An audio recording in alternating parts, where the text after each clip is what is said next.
bienvenidos a la Escuela de Capacitación Bíblica de la Iglesia Cristiana Renacer. Estamos estudiando el Sermón del Monte. Hoy vamos a ver la clase número 4, la ética familiar. Estamos estudiando la palabra de Dios y lo hacemos con mucho entusiasmo, mucho anhelo por aprender y exclusivamente lo que dijo Jesús. El Señor subió a un monte y de ahí tenía la oportunidad de poder hablar a mucha gente. Recuerde usted que cuando relatan los evangelios los encuentros de Jesús con la multitud, a veces ha tenido que alimentar a 5.000 varones, otra vez a 4.000, mucha gente se acercaba al Señor y entonces desde allí predicaba el evangelio. Era una manera de poder llegar a todos con la palabra de Dios y exclusivamente nos enfocamos en lo que es el Sermón del Monte, capítulos 5, 6 y 7 de Mateo, donde el Señor traza los principios fundamentales de lo que es el reino de los cielos. Hablamos de reino como el gobierno de Dios, donde Dios es el rey, donde Dios tiene súbditos que le son fieles y que Él los trata con benevolencia y más allá de eso los habla como hijos del reino, los hijos de Dios, y además la palabra del Señor nos dice todos los beneficios que tenemos por ser hijos de Dios, ¿no? Y la realidad es que el Señor predica el reino de los cielos. Así comenzó Jesús predicando: arrepentíos porque el reino de los cielos se ha acercado. Claro, antes parecía muy lejano, pero vino Cristo, el Hijo de Dios, y Él mismo empezó a predicar acerca del reino, empezó a mostrar exactamente lo que significaba y que comienza en el corazón de todos aquellos que le reciben a Cristo como Salvador. Es Salvador, es Señor, toma control de nuestras vidas, nos dirige. El Señor nos dijo: sígueme, y le seguimos. El Señor nos dice que debemos renunciar a todo por seguirlo a Él. Es decir, que nada nos afecte, que nada secundario se ponga o interponga entre el Señor y nosotros. Esa es la realidad que nos predicó el Señor. Y por eso lo creemos así, lo vivimos así, y así es como lo disfrutamos. Nos gozamos con el reino de los cielos, nos gozamos con lo que el Señor está haciendo ya en nuestras vidas.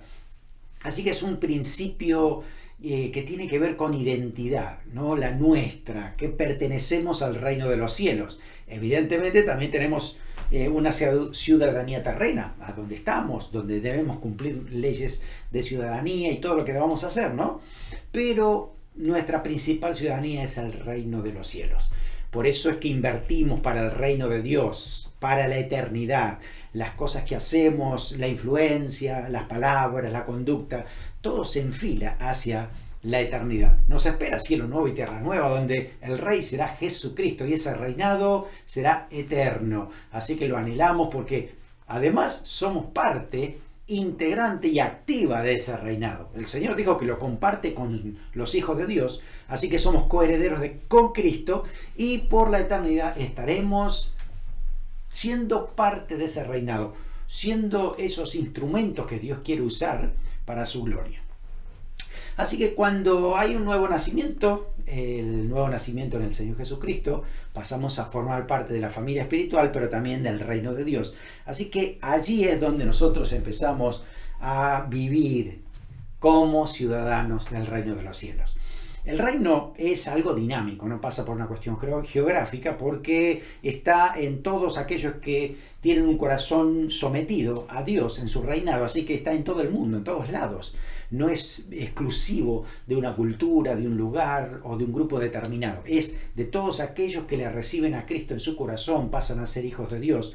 Así que es personal, porque es una relación personal que tenemos con nuestro Rey, y a partir de ahí después entonces creemos en todo lo que Dios dice en su palabra, que también en algún momento va a ser universal. Después que el Señor venga a buscar a su iglesia, Él impone su reino milenial y a partir de allí después será universal para todos los tiempos y eterno, ¿no? Así que también será escatológico, se cumplirá todas las profecías que hablan acerca de este reino de Dios aplicable al futuro como lo es en el presente.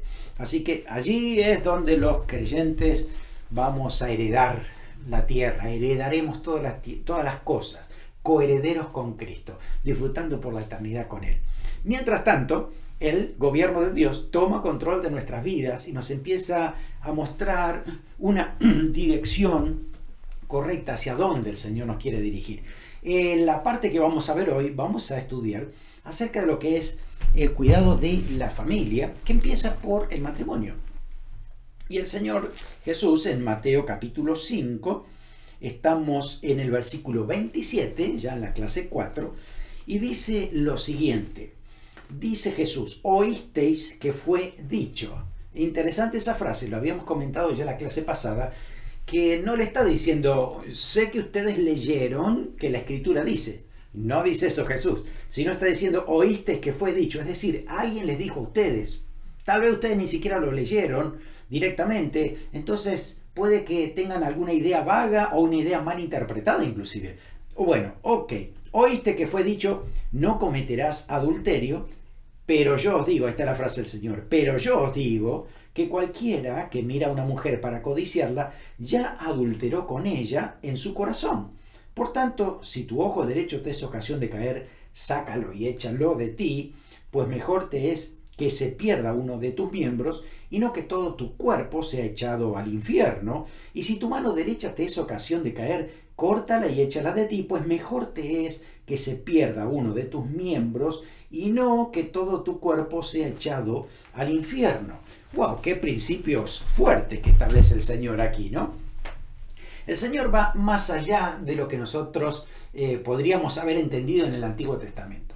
Él quiere que nosotros entendamos el espíritu de la ley. ¿Por qué a Dios se le ocurrió trazar un mandamiento que dice no cometerás adulterio? ¿Por qué? Si no estuviera ese mandamiento, la verdad es que cada persona caída por el pecado haría desastres en su vida, en su familia, como en parte lo vemos hoy, ¿no? Aquí hay un gráfico que nos puede ilustrar un poco lo que estamos tratando de decir. Dios ha establecido un diseño original para todas las cosas. Y cuando uno va a la palabra de Dios, se encuentra que Génesis 1, Génesis 2, habla de un mundo perfecto, donde todo debía encajar en su sitio perfecto. Pero capítulo 3 aparece la caída del hombre y a partir de allí todo ha sido distorsionado. Por eso está dibujado a propósito. Fíjense qué círculo perfecto que hay aquí. Y qué desastre de círculo que hay aquí. Está estropeado, está corrompido por causa de la caída. Así que todo esto representa la caída. Dios había diseñado originalmente un mundo que glorifique a Dios. Todo lo que contenía el mundo, todo, desde los animales, la vegetación, los paisajes, el agua, todo lo que usted quiera, todo debe glorificar a Dios. Y si usted lee los Salmos va a encontrar con que a veces de manera metafórica dice que los árboles dan palmadas de aplauso a Dios y que toda la creación glorifica a Dios y aún todo lo que respire glorifica a Dios. Es decir, ese era el propósito original y en parte se cumple, pero en parte no. Hay algunos que lo hacen y hay otros que no lo hacen. Entonces la realidad es que el diseño original era era un mundo que glorifique a Dios siempre, en todo momento. Un mundo perfecto, un mundo sin enfermedad, sin caída, sin dolor, sin tristeza. Así era como Dios lo había creado, pero el diseño se distorsionó a causa del pecado. Dios lo dice claramente. En Génesis capítulo 3, a partir de la caída del hombre, pues entonces todo iba a ser diferente. Enfermedades, iba a haber hasta cardos, espinos, dolores en la mujer cuando iba a tener hijos, dolor en el hombre, sufrimiento, sudor para poder trabajar y ganarse su pan. Todo eso es a partir de la caída. Por eso es que está distorsionado todo esto, ¿no? También Dios había creado a hombres y mujeres con propósito, los había creado para su gloria, los había creado para que puedan amar, servir, completar todo lo que Dios les podía decir, ¿no? Que trabajaran, que sirvieran, que disfrutaran de todo lo que Dios había hecho. Sin embargo, todo eso, que era imagen y semejanza de Dios en el hombre, ha sido degradado, ha sido destruida, pero no completamente. Se ha perdido al punto tal de que hoy vemos cosas muy difícil de asimilar desde el punto de vista original. ¿Qué pasó tanta diferencia con lo que Dios había creado? Eso produce el pecado. Dios quería que las familias sean unidas. Dios estableció el matrimonio, por ejemplo, entre un hombre y una mujer. No hay opciones para otra cosa. Así es, según la Biblia, y así lo dice Génesis, ¿no? Dios crea al hombre, después dice Dios, no es bueno que el hombre esté solo, así que habrá visto varias cosas en el hombre que dijeron necesita ayuda urgente. Así que después entonces crea a la mujer, ayuda idónea, y los dos iban a ser una sola carne, un solo espíritu, un solo cuerpo, en el sentido de unidad total, unidad para tomar proyectos y trabajar y hacerlos propios, trabajar en coordinación, en comunión, en amor, en respeto, en ayuda mutua. Ese era el propósito de Dios, ¿no? Y ahí estaba todo el mundo para que les sirviera en ese sentido. Así que tenían propósito, había funcionalidad, todo marchaba muy bien mientras aceptaban el diseño original y hacían las cosas de acuerdo a Dios. Dios lo que tenía planificado en su mente era tener una iglesia. Aunque no lo dice Génesis, lo dice Efesios. Efesios dice que en la mente de Dios eterna ya estaba la iglesia. Es decir, Dios ya tenía pensado la iglesia a partir de Adán y Eva y todos aquellos que iban a aceptar ese gobierno de Dios en su corazón. Así que el gobierno de Dios es eterno, no es desde que Jesús vino, es eterno hacia la eternidad. Así que aquí esto que Dios ha diseñado desde la caída del hombre ha sido degradado, ha sido corrompido. Y esto es lo que tenemos. Aquí está la realidad actual. ¿Qué sucede? Pues el mundo está corrompido por el pecado. Hay muchas cosas que no nos gustan, que nos afectan, que más allá de la enfermedad y del dolor tenemos mucho sufrimiento por nuestra propia culpa, nuestra propia causa, son consecuencias de malas decisiones. Es lo que está sucediendo, ¿no? Hay disfuncionalidad. Todo lo que creó Dios para su gloria con una función específica ha sido distorsionado. De tal manera que por eso decimos disfuncionalidad. En todo sentido, lo habremos escuchado mucho con familias disfuncionales, ¿no? Porque no están cumpliendo la función que se requiere inicial de lo que Dios dijo acerca de la familia. Hay ambiciones egoístas.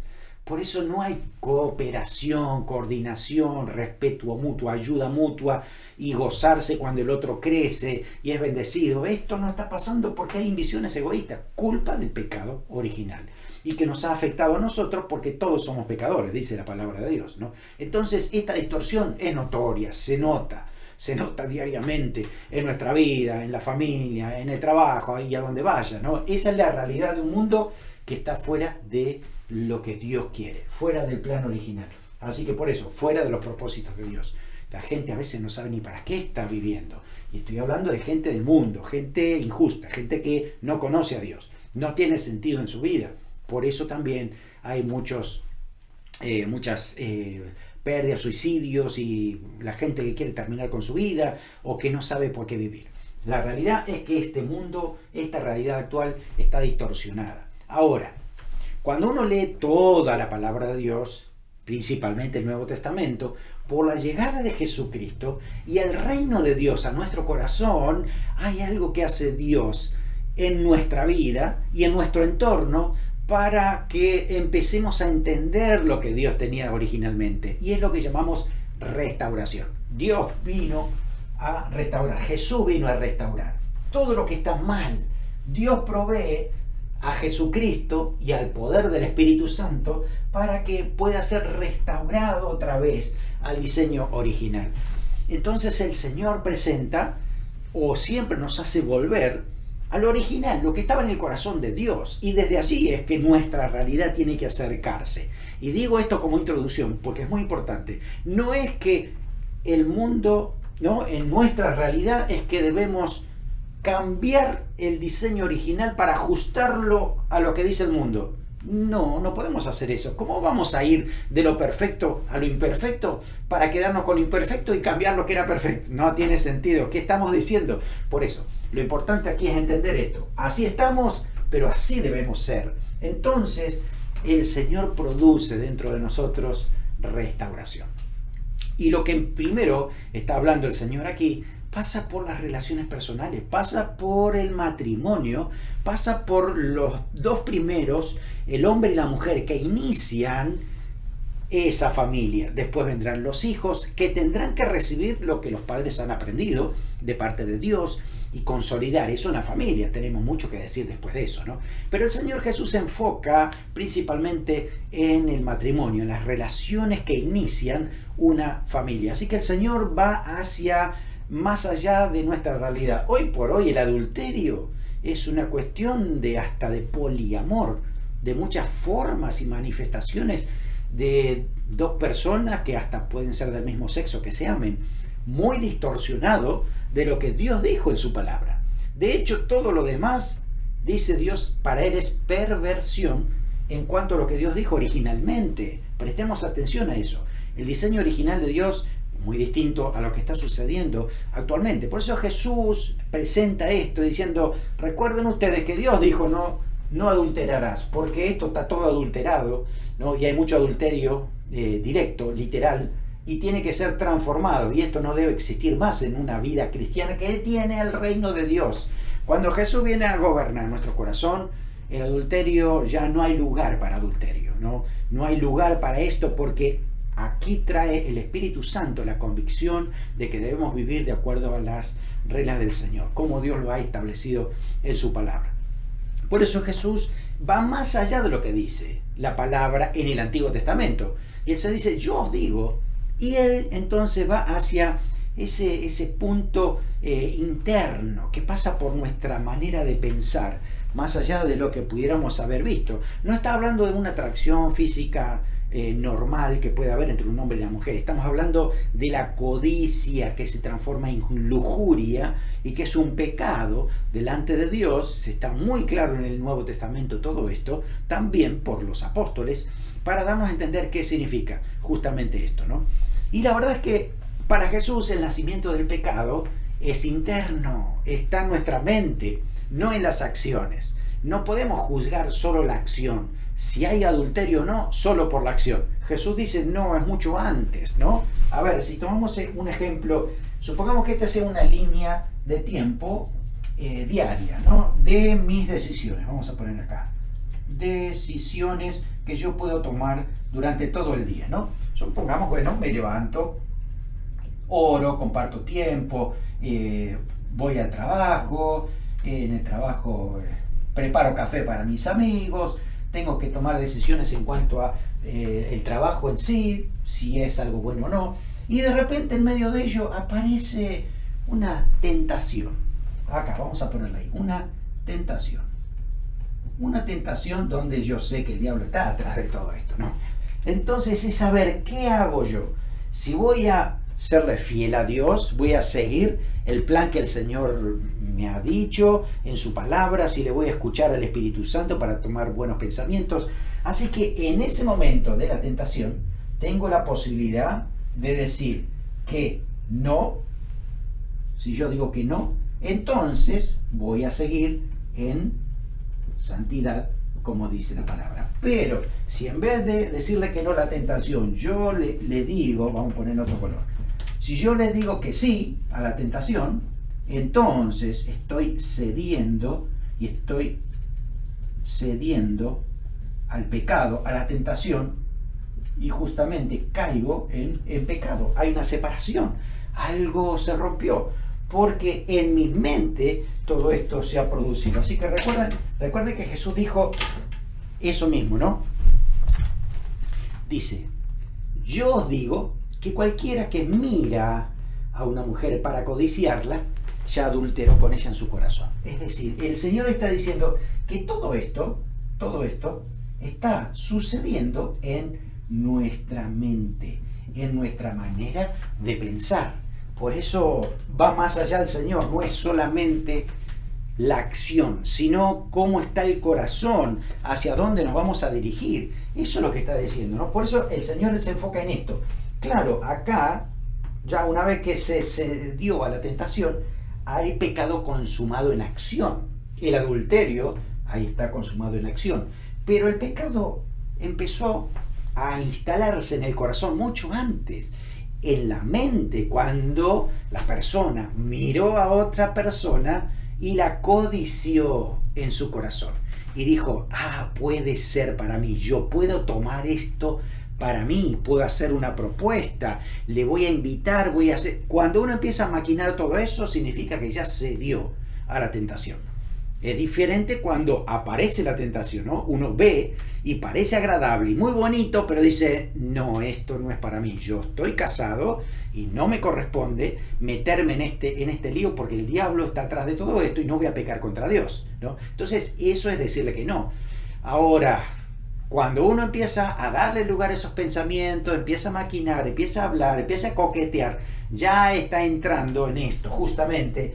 Y el Señor dijo, cuando aparece la codicia, ya adulteró en su corazón. Por eso es importantísimo prestar atención a lo que Jesús dice. No solamente al adulterio, tiene que ver con todo en nuestra vida.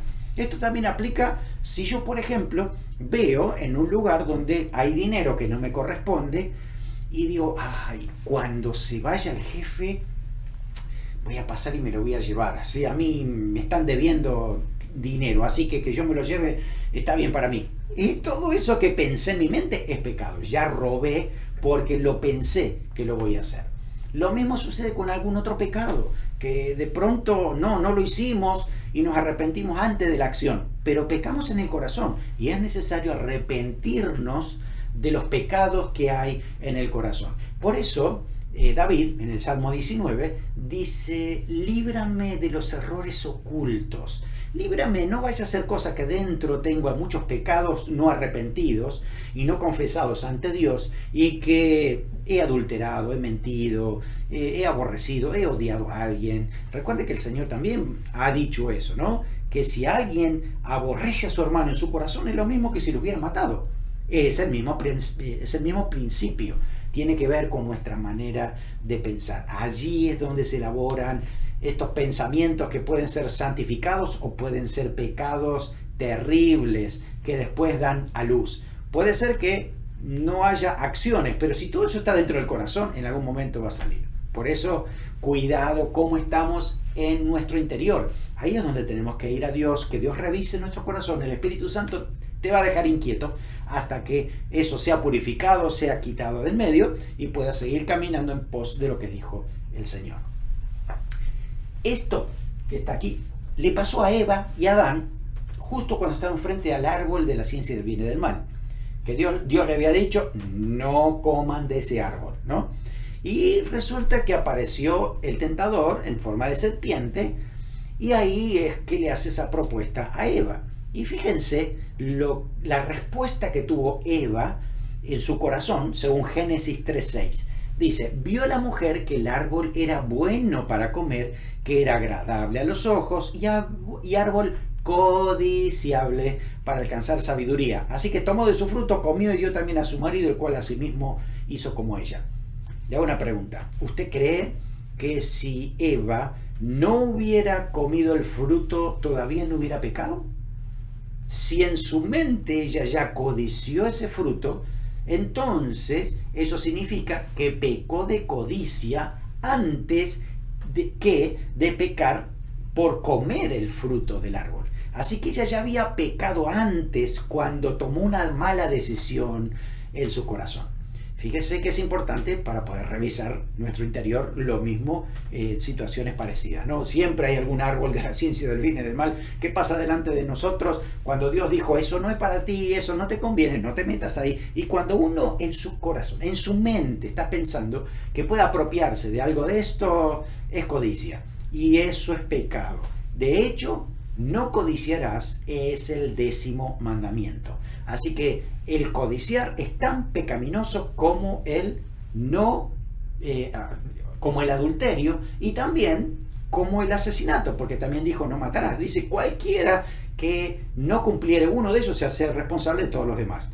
Así que es una realidad delante de Dios. Cualquier pecado, todos los pecados son iguales y debemos arrepentirnos de todos ellos. Por lo tanto, no son las acciones que van a medir si yo soy pecador o no, sino mi corazón. Ahí va Jesús, va hacia dentro de mí, va a mi alma, va a mis pensamientos. Primera de Juan 2:16 dice, todo lo que hay en el mundo, los deseos de la carne pasan por dentro de nosotros. Los deseos de los ojos, Eso también pasa dentro de nosotros. La vanagloria de la vida también está dentro de nosotros. Dice, no proviene del Padre sino del mundo. El mundo presiona, el mundo tienta, pero dentro de nosotros se produce el pecado por ceder ante las tentaciones. Así que recuerda en tus decisiones que muchas veces van a estar estas tentaciones. Y el gobierno de Dios será evidente en tu corazón cuando tú digas no a esa tentación. Voy a seguir en santidad. ¿Por qué? Porque el reino de Dios está en mí. Yo soy gobernado por el Espíritu Santo y no por mis propios bajos deseos. Así que eso lo controla el Espíritu Santo. Sin nuevo nacimiento no es posible, porque el Espíritu Santo tiene que venir a habitar en mí para producir control del Espíritu y que yo pueda resistir con su poder. Por eso esto no viene por un método. ¿Cuál es la forma? ¿Cuál es la estrategia para no pecar? Es una relación con el Espíritu Santo. Él es el que te va a decir, no te metas por ahí, no hagas eso, esto no es tuyo, esto no es para ti, eso es codicia. Es el Espíritu Santo que lo va a hacer. Por lo tanto, necesito afianzar esa relación con el Espíritu Santo para justamente seguir andando en santidad. Eso es justamente lo que dice el Señor aquí. Así que, en base a nuestra realidad, bueno, a veces se suaviza demasiado el adulterio, y ahora vemos hasta no solamente eso, sino también se produce un confrontamiento contra la monogamia que Dios estableció. Hoy por hoy vemos muchas cosas que están fuera de la voluntad de Dios, mucho mayor todavía que hace unos 50 años atrás, ¿no? Así que necesitamos la actitud de Jesús, desechar lo malo. Aquí dice, sácate tu ojo si te es ocasión de caer.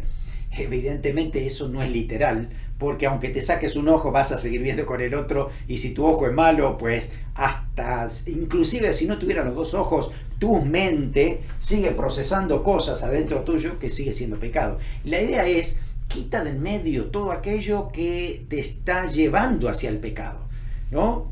Dicho en otras palabras, si para ti el problema es un celular, tienes que controlar ese celular. Si es la computadora, mira, quita la computadora. Si es la televisión, si son las redes sociales, tú tienes que saber qué te está haciendo daño. Acá el Señor dice, quítate el ojo, sácate la mano. Es decir, haz algo que tiene que ver con aquello que te está llevando a la codicia, que te está llevando a la lujuria, que te está llevando al pecado, para poder vivir de manera diferente, poder ser santo como el Señor lo quiere.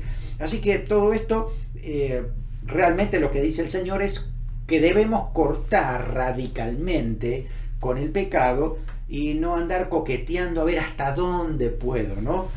Por ahí viene la pregunta, y pastor, ¿y hasta cuándo yo puedo permanecer en esta tentación sin decir ni sí ni no, y viendo, ¿no? Y viendo lo que está pasando? Quiere decir que te está gustando. Si te está gustando, entonces estás cayendo, estás acá abajo, ¿sí? Cuando tú inmediatamente sabes que esto está mal y esto es un pecado, ahí definitivamente lo tienes que cortar y decir, esto no me conviene a mi vida espiritual, esto me va a hacer desastre en mi vida.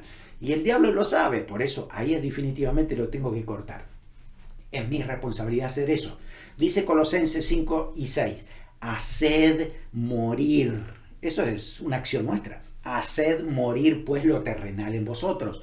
Fornicación, impureza, pasiones desordenadas, malos deseos, avaricia, que es idolatría, cosas por las cuales la ira de Dios viene sobre los hijos de desobediencia. Fíjense que la ira de Dios no viene sobre los hijos de obediencia. No, que a veces creemos que Dios nos castiga por todo. Y si estamos en obediencia, ¿cómo es que Dios nos va a castigar? No, estamos bien, obedecemos a Dios, por lo tanto no hay ningún castigo. Los hijos de desobediencia son aquellos que no le dan el gobierno a Dios de su vida. Ellos siguen viviendo su propia vida, por lo tanto las decisiones que toman traen consecuencias muy fuertes y negativas, y Dios disciplinará también a las personas que tengan un mal corazón, porque los ama, porque no quiere que se pierdan, para que ellos también puedan tener vida eterna. Así que Dios estará trabajando también con esto. Por eso el Señor dice, es mejor que hoy por hoy quites aquello que te sea de tropiezo y no que vayas al infierno con todo tu cuerpo y con tus manos, con tus ojos, lo que sea, ¿no? Como está diciendo ahí en esa metáfora. Es importante tener en cuenta esto y decir, Señor, dependo de ti. Espíritu Santo, toma control de mi vida, de mis pensamientos. Allí es donde tiene que trabajar el Espíritu Santo. De nada sirve portarte bien en lo externo si adentro tuyo estás lleno de adulterio, de fornicación, de pasiones desordenadas, de malas palabras, de pensamientos inmundos. Todo eso está en el corazón. No, hay que someter el corazón. Ahí es el Espíritu Santo donde tiene que trabajar. Y debe santificarnos diariamente para que después nuestras acciones reflejen justamente eso, ¿no? Segunda parte que vamos a ver hoy está versículos 31 y 32 de Mateo 5. Claro, y el debate del adulterio y la pureza va a conducir a otro debate, a la cuestión del divorcio. Fíjense lo que dice Mateo 5, 31 y 32. También fue dicho: cualquiera que repudie a su mujer, dele carta de divorcio. Pero yo os digo que el que repudia a su mujer, a no ser por causa de fornicación, hace que ella adultere, y el que se casa con la repudiada comete adulterio. Bueno, bien claro el Señor con lo que está diciendo. El Señor no está a favor del divorcio. Él está diciendo que Dios nunca estuvo a favor del divorcio. De hecho, después en otros pasajes vuelven a preguntarle otra vez a Jesús qué pasa con el divorcio. Y el Señor le dice: pero esto no tiene nada que ver con lo que Dios dijo originalmente. Acá, vamos acá. Acá, en el diseño original de Dios jamás dio Dios la opción de que haya divorcio. Porque si todo esto funciona, no existe ninguna posibilidad de que las personas quieran separarse, ¿no? Porque están en un mundo que glorifica a Dios, hombres y mujeres están con propósito, las familias están unidas, son funcionales y todos pertenecemos al cuerpo de Cristo. Así que desde ese punto de vista debemos funcionar bien y no hay ningún motivo por el cual las personas puedan divorciarse, a menos que uno de los dos empieza a irse al mundo, empieza a buscar las cosas de la carne, se aleja de la dirección del Espíritu Santo, donde no hay gobierno de Dios en el corazón. Qué triste es lo que viene después, porque viene una lucha entre alguien que quiere hacer la voluntad de Dios y otro que quiere hacer su propia carne.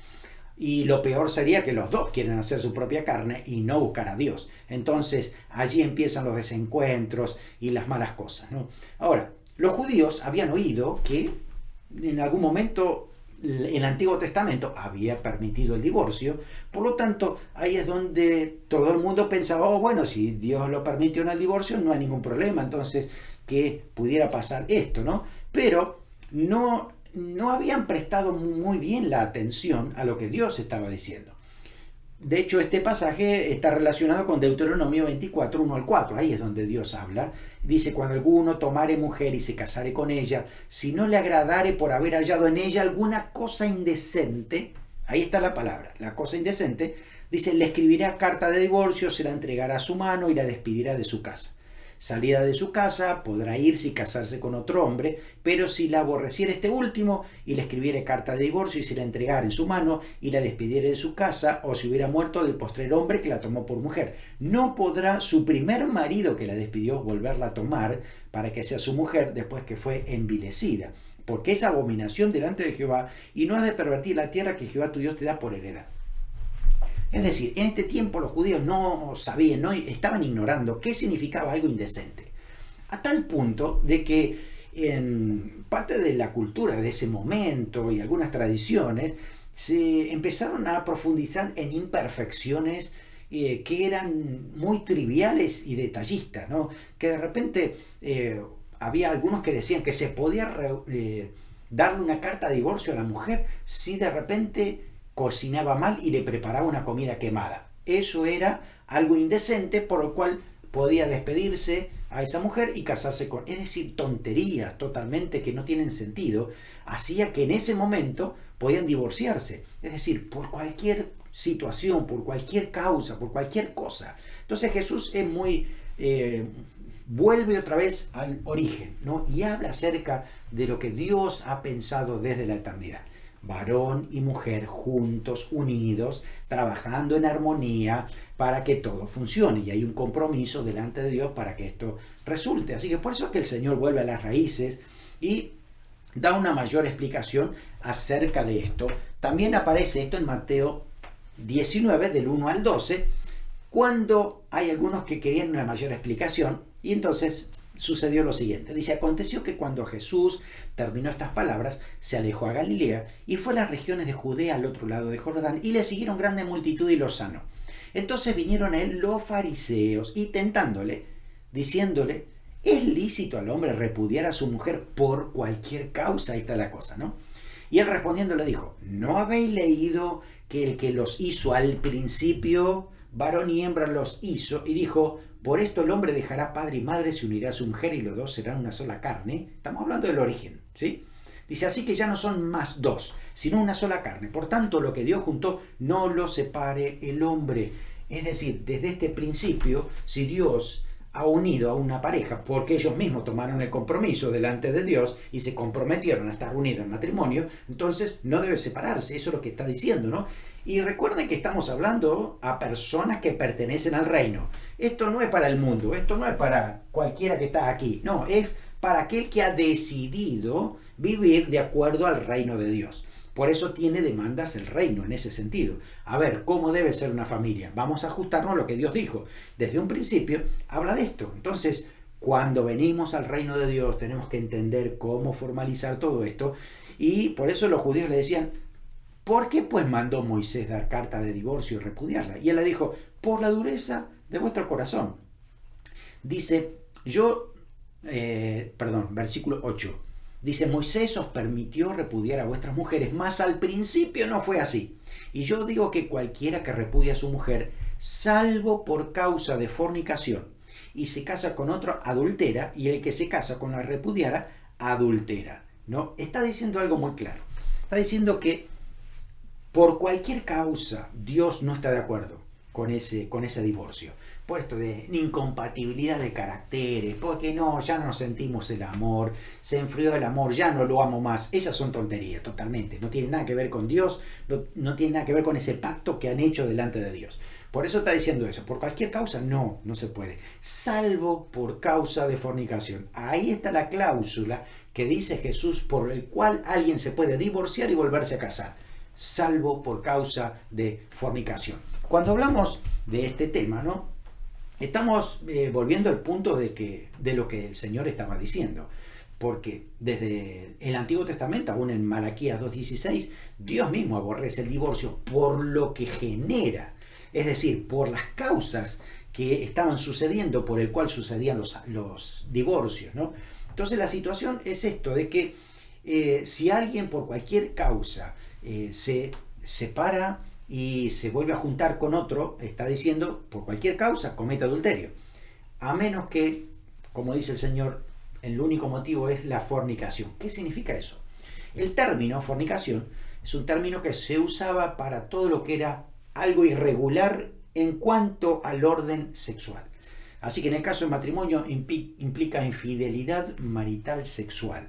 Así que si un hombre o una mujer, de repente uno de los dos es infiel a este esposo, juntándose, teniendo relaciones sexuales con otro, con otra, y hoy hablamos inclusive hasta situaciones que van en la homosexualidad. Todo eso, desde el punto de vista de Dios, es pecado, es adulterio, y eso hace que se quiebre la relación. El adulterio quiebra la relación, quiebra el pacto, ese compromiso que se había hecho con Dios. Así que quien lo quiebra es el que peca, ¿no? Y el que peca tiene que arrepentirse, volver a Dios y restaurar su vida espiritual. Pero la persona que es víctima, que no hizo nada, ¿no? Que realmente ha sufrido las consecuencias de lo que otro ha hecho, esa persona, según Jesús, está libre de poder tomar la dirección del divorcio y actuar como debería hacerlo. Por eso está diciendo salvo por causa de fornicación. Pero el principio de Jesús no es hablar acerca de la causa por el cual alguien podría divorciarse. El Señor lo que quiere es que nadie se divorcie, ese es el principio. Entonces lo que está diciendo es, bueno, un matrimonio se supone que es entrega, responsabilidad, cuidado, respeto, amor mutuo, ¿no? Y que si hay problemas, hay que solventarnos a la luz de la palabra del Señor. Todo debe llevarse a la palabra. Tenemos que poner nuestras diferencias, poder llegar a acuerdos, poder orar juntos por esas situaciones, pedir sabiduría al Señor, y a veces puede ser que entre nosotros no lleguemos a acuerdo, así que necesitamos ayuda espiritual. Tal vez un líder de la iglesia, una persona madura, un pastor, un consejero que nos anime, que nos guíe, que nos ayude a sobrellevar ese camino. Pero cuando hay egoísmo, cuando estamos aquí, mundo corrompido por el pecado, disfuncionalidad, ambiciones egoístas, no vamos a querer arreglar las cosas porque nos está atrapando la carne y el diablo. Necesitamos volver a Dios, arrepentirnos de todos nuestros pecados, ir a Cristo y pedir que el Espíritu Santo sea el que trabaje en nuestras vidas. Bueno, después podemos ir también al Nuevo Testamento y vamos a encontrar muchos otros pasajes que hablan acerca del tema. El apóstol Pablo también lo aborda en 1 Corintios 7, donde dice: a causa de las fornicaciones cada uno tenga su propia mujer y cada uno tenga su propio marido. Y ahí establece algunos otros principios también para el matrimonio, para siempre con el propósito de poner las cosas en orden. Hemos venido al Señor, tal vez vinimos con una vida desarreglada, una vida bajo principios de familias disfuncionales. Venimos al Señor y tenemos que corregirlo, tenemos que poner las cosas en su lugar. Así que compromiso delante del Señor, casamiento, y eso mantenerlo en fidelidad, seguir adelante, avanzando, ayudándonos. Tal vez uno sea más fuerte que otro espiritualmente, pero se van a ayudar para poder crecer, para poder sobrellevar la familia, porque también los hijos necesitan aprender una nueva dirección, necesitan aprender lo que dice la palabra de Dios. Y los niños lo primero que van a hacer lo van a ver en los padres. Si ven que los padres se equivocan pero corrigen sus cosas, entonces estamos aprendiendo eso. Puede ser que a veces nos equivoquemos, pero siempre hay que corregir, hay que pedir perdón, hay que restaurar, hay que seguir adelante y no darle lugar al pecado, a las tentaciones, cuidado con la mente. Así que ese es el mensaje que hay que transmitir a los hijos, no lo que diga el mundo, no lo que diga este sistema que está totalmente corrompido. Necesitamos volver a la fuente, al original. ¿Qué dice Dios? Y a partir de ahí enseñarlo en casa para que todos sigamos en la dirección correcta. El Espíritu Santo estará trabajando en nuestra casa para que siempre le demos la gloria a Dios. Así que el reino de Dios también está en la casa, también está en la familia, así que no es solamente personal, sino también empieza a trabajar en nuestra casa. Esposo, esposa, hijos, con los padres, con los parientes, relacionándonos de manera correcta según el Espíritu Santo lo vaya poniendo en nuestro corazón. Así que recuerda, somos parte del reino de Dios, estamos en un sistema que no pertenecemos a este sistema. Este sistema tiene muchos principios que están apartados de Dios. Por lo tanto, es necesario que nosotros demos prioridad al reino de Dios sobre el reino terrenal. Así dice la palabra, ¿no? Entonces, de esa manera, el Espíritu Santo trabajará en nosotros y también respaldará aquello que estamos creciendo. Así que recordemos que primero es nuestra ciudadanía celestial, después la terrenal. Inclusive hasta Pedro dice, es necesario obedecer a Dios antes que los hombres. Y eso estaba claro para todo el mundo. Así que es necesario vivir de esa manera también. Si somos ciudadanos del reino de los cielos, vamos a tener un carácter diferente, vamos a tener pensamientos diferentes, vamos a ser restaurados en nuestra mente por el reino de Dios en nuestro corazón. El Espíritu Santo produce esas transformaciones para que andemos en santidad. Nuestras decisiones sean agradar a Dios en todo momento, que el Señor sea honrado con nuestra vida, glorificar al Señor con todo lo que hagamos. Así que esa ciudadanía la vamos a evidenciar en nuestras conductas, en nuestras palabras, en nuestra influencia. Vamos a poder transmitirle a otro la verdad de Cristo en nuestras vidas. Y va a ser fácil explicarlo más con el testimonio que con palabras, ¿no? Ellos van a ver ese reino real en nuestra vida.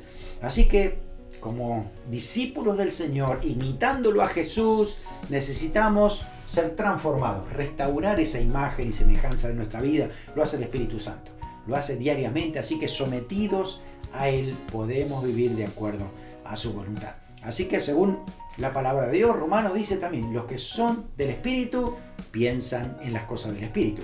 Los que son de la carne piensan en las cosas de la carne. Los que son del reino de Dios y tienen el Espíritu Santo, pues entonces sus pensamientos estarán dirigidos, serán productivos, positivos, edificantes, porque el Espíritu de Dios estará trabajando allí. Así que bueno, recordar todo lo que el Señor dijo aquí, ponerlo en práctica, evaluar siempre nuestro corazón, nuestros pensamientos y pedirle al Señor que siga trabajando dentro de nosotros, para que esa santificación sea progresiva, que vaya cambiando para bien, ¿no? Que siga evolucionando, ¿no? Cada día. Así que es someternos al Señor para que siga obrando de esa manera. Oramos. Señor, gracias te damos por tu palabra. Gracias porque tú nos has enseñado claramente cómo poder ser santos como tú, imitarte y que tú vivas dentro de nosotros. Espíritu Santo, ayúdanos, Señor, a tomar buenas decisiones, a andar en santidad, rechazando toda tentación que venga del enemigo, de este sistema, para poder vivir de acuerdo a las demandas de tu reino. Gobierna nuestro corazón, gobierna nuestros pensamientos, gobierna nuestro entorno y dirígenos para que podamos hacer tu voluntad cada día de nuestras vidas. En el nombre de Jesús. Amén. Dios te bendiga abundantemente.